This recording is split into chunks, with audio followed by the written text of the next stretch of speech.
Hello, this is Ben Television News Roundup, a compilation of major stories in the weekend. I'm Tunde Alabi. Thank you for being part of the program today. The Prime Minister Theresa May has promised to build a fairer Britain outside the European Union in a speech setting out the plan of the Conservative Party in their manifesto if they win the election. We will make the decisions that matter to Britain here in Britain and be a great global trading nation that stands tall in the world once again.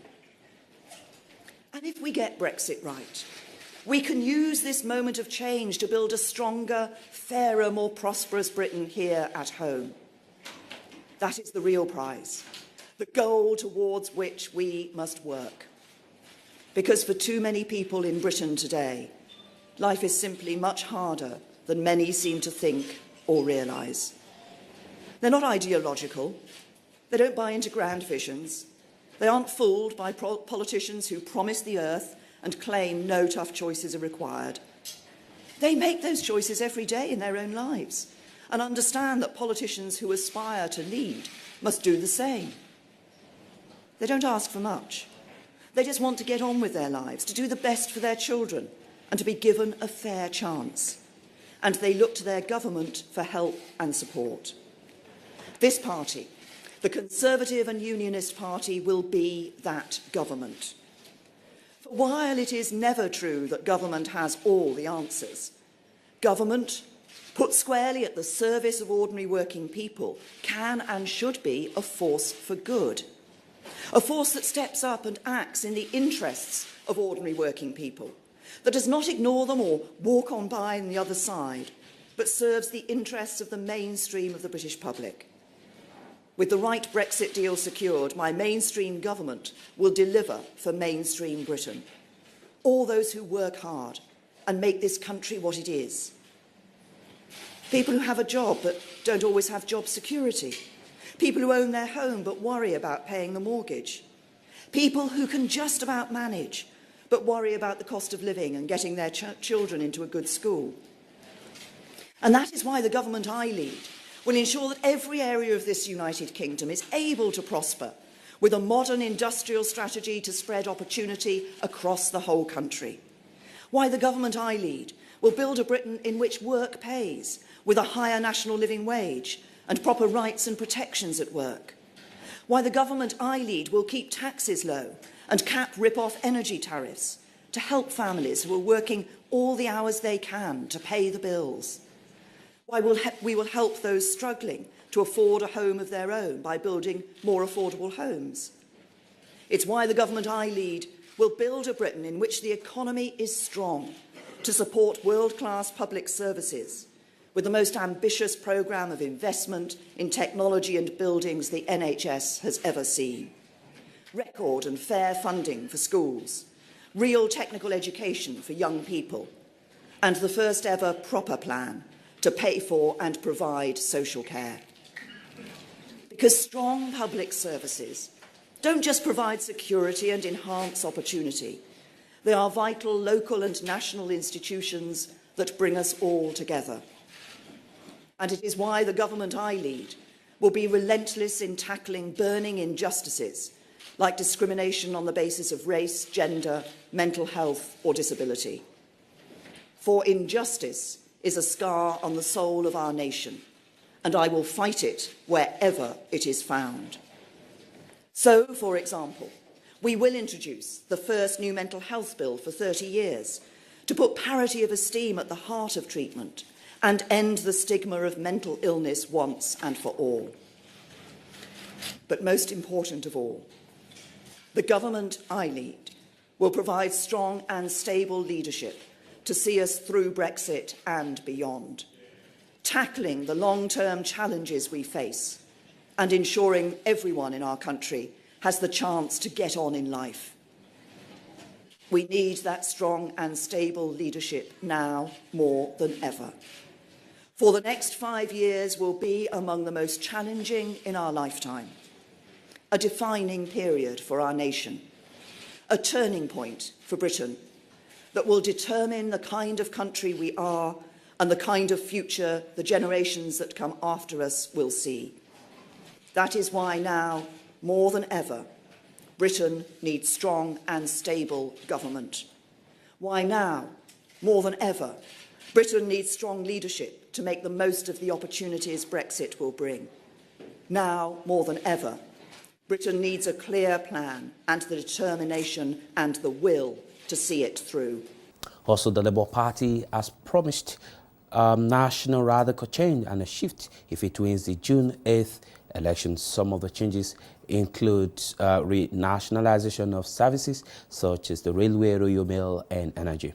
It also promises to remain in EU single market as part of Brexit negotiation.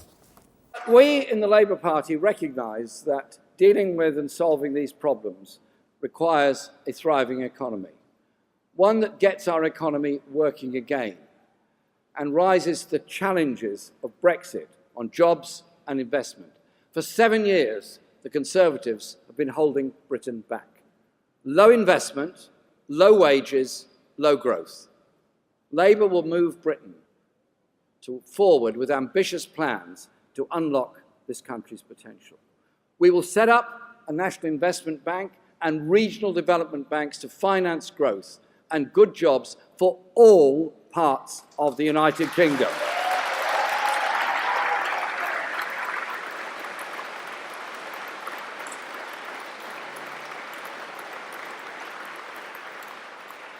Through the funding of major capital projects. Labour will also invest in our young people through a national education service focused on childcare, schools and skills, giving them the capacity to make a productive contribution to tomorrow's economy.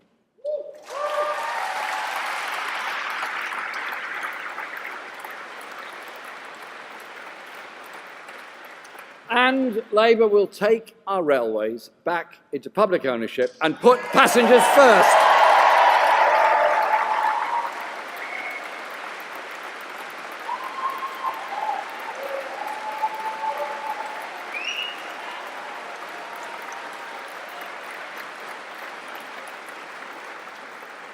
We will take back control of our country's water by bringing them into regional public ownership.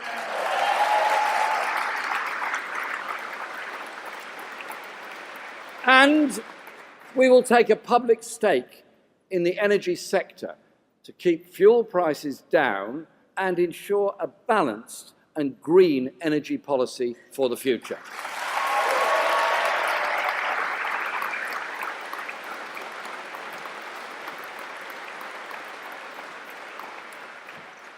The Tories now want to scare us into accepting more of the same. Only Labour has a plan ambitious enough to unleash this country's potential. And only Labour has the plan to make Brexit work for ordinary people. We are clear there is now a choice. Labour Brexit that puts jobs first, or a Tory Brexit that will be geared towards the interests of the City of London and risk making Britain a low-wage tax haven.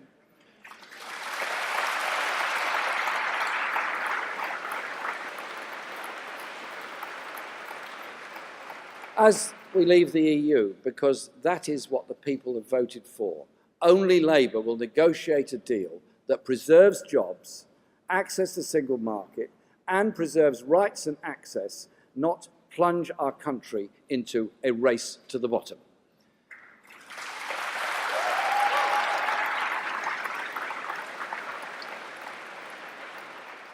All this is costed, as the documents accompanying our manifesto make very, very clear. Our revenue-raising plans ensure we can embark on this ambitious programme without jeopardising our national finances. We're asking the better off and the big corporations to pay a little bit more. And of course, to stop dodging their tax obligations in the first place.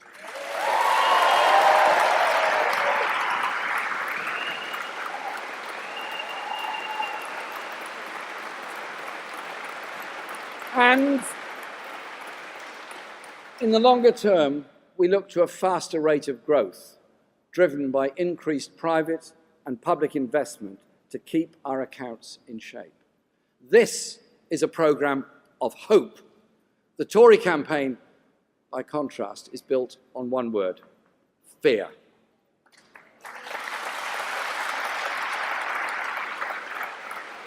What would another 5 years of Conservative government mean for Britain? Just look back at the last 7. More children living in poverty. Fewer young people able to buy their first home. More people queuing at food banks. Fewer police on the beat. Fewer firefighters too. More people are in work, but they're not getting the pay or the hours to make ends meet. More young people in debt. Will the Tories change their spots?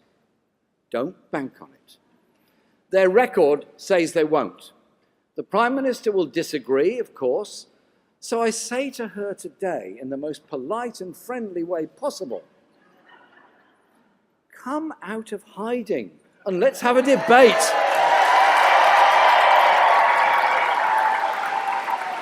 The Liberal Democrats have also promised a second referendum on Brexit negotiation if elected. The party said it was only fair that the people have the final say on the outcome of the negotiation. Speaking at the launch of the party manifesto, Tim Farron said the party, if elected, will end 1% public sector pay gap, invest nearly £7 billion extra in education. But here is the difference between me and Theresa May.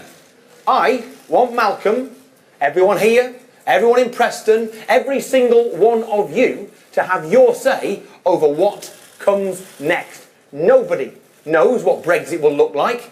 The choices Theresa May will make will affect your life and our country for decades. Your shop, your weekly shop, your job, your environment, your safety, where you can travel to and where you can live. And she is already making choices that will affect those things, including the most profound choice she could make, taking Britain out of the single market.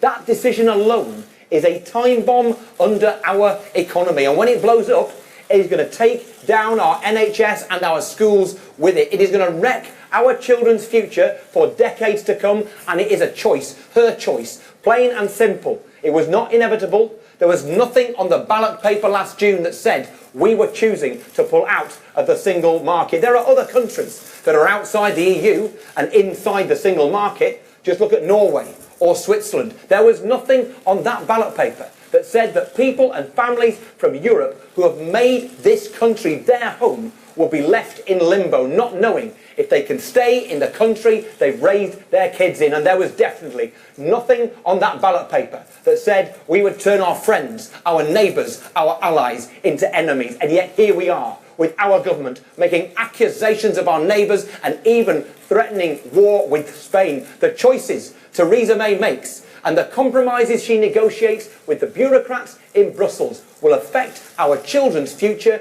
for decades to come. My children, your children, Malcolm's grandchildren. In June last year, we voted for a departure, but we did not vote for a destination. So I want you to have your choice over your future.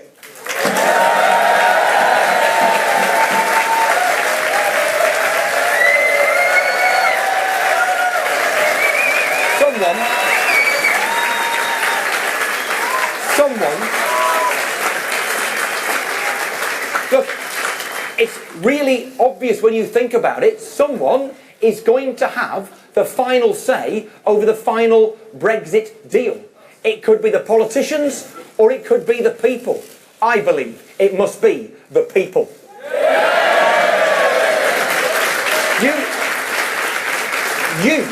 You should have the say over whether Theresa May's Brexit deal is right for you, right for your family in a referendum. And if you do not like that deal, you should have the choice to remain in the European Union.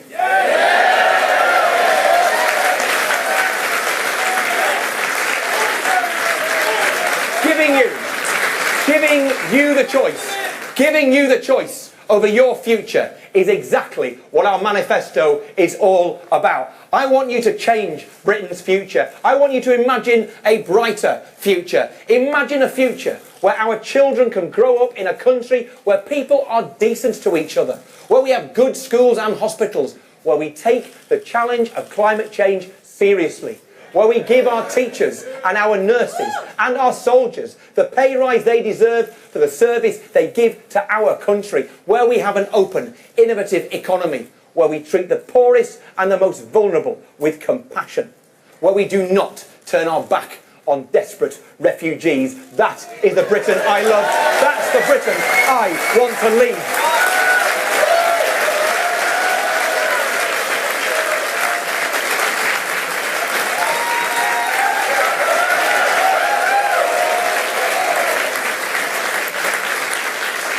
But that is not the Britain, that is not the future that Theresa May is offering you. If you want to know the most revealing thing that has been said during this election, just look at Nigel Farage's Twitter. Not too often, but look at it just this once. So Theresa May, and in his very words, Theresa May is using the exact words and phrases I've been using for 20 years. Now think about that for a minute. Nigel Farage says the exact words and phrases. The Prime Minister of our great country saying the same things that Nigel Farage has been saying for 20 years. And not just the words and the phrases, the policies too. That's what UKIP MEP Patrick O'Flynn said just this week. Brexit never did just mean Brexit. For Nigel Farage, Brexit was always part of a package. It was part of a worldview. It's a worldview that includes shunning climate change. It's a worldview that includes shrinking the state by starving our schools and our NHS of the funding that they need. It's a worldview that includes turning our backs on some of the poorest and most vulnerable people in the world, as Theresa May did when she shamefully closed the door on desperate child refugees. That is Nigel Farage's. That is Nigel Farage's worldview. The same one that leads to Donald Trump banning Muslims and building a wall. The same one that Marine Le Pen tried to impose on the decent people of France. Nigel Farage's vision for Britain is now Theresa May's.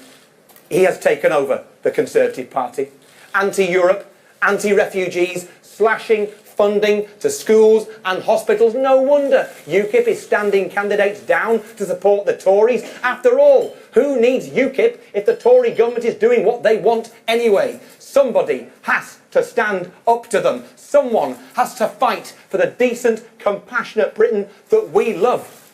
But it will not be Jeremy Corbyn. A UK-based non-governmental organisation, News, has called for adequate care and support for people with bipolar disorder. The CEO of the organisation, Ladi Olugbemi, at a conference organised to address the problems of mental health issue and community attitude, advised the ethnic minority community to be more tolerant, accommodating and welcoming to people with mental health illness. We're able to apply some gentle kind of constructive pressure on local authorities and the commissioners who actually at the primary and the secondary care level work with people who have mental illness. Like I say all the time, mental illness is like any other illness. It's like cancer, diabetes, high blood pressure. It's like any other illness, and I believe that conversations around it should not be shrouded like it previously was shrouded. People and workplaces should recognize that mental illness should be treated like all the other illnesses. On Thursday, we had a very interesting session. We had an open mic session in this local authority where we're hosting today's event, and part of what we looked at was mental health in the workplace. Part of what we did highlight on Thursday is the fact that we believe that employers are under a legal duty to make reasonable adjustment for all forms of disability, all forms, notwithstanding and not taking out mental illness. Mental illness, when there's a confirmed diagnosis, can actually disable a person from functioning. However, that doesn't stop us or stop whoever has been diagnosed from being productive in the community. It's still very much possible. We have people who have bipolar. They're the best songwriters ever. As a psychiatrist, I gained and I learned a lot. And it became increasingly clear to me today that there's a need, an incredible need for us all to understand more and more about mental illness and to address the issues and to get rid of the stigma. And I'm grateful for what News is doing, and I hope and look forward to many more of this kind of events. Thank you very much. The event has been really good, very informative. We've had some really down-to-earth stories from some of the users and some of the pit sufferers for mental health and bipolar. It's also educated us on not just the medicine, managing with medicine. We've had lots of natural remedies, exercise, loads of signposting to different organisations that can help us. I mean, it's really good and it can only get better. With that, we conclude the news roundup for this week. Thank you for being part of the program. I'm Tunde Alabi. Enjoy the rest of your week. Bye. As part of our continued efforts to reach the African and other ethnic communities in the United Kingdom with greater impacts and create the platform to hear your silent and unheard views in this hugely growing community in the United Kingdom, our channel, Ben TV, presents to you another live current affairs television program. Our focus on the program is to review and discuss issues around the diaspora community in the UK. The program offers you that unrestricted voice on issues affecting you in the UK. Join us live every Monday at 10 a.m. to 12 noon. Another business segment of Dialogue in Diaspora, 2 to 3 p.m. every Monday. But guess what? You can be part of the program. Just send us an email at bentelevisionuk@gmail.com. Dialogue in Diaspora, your voice, your opinion on our TV.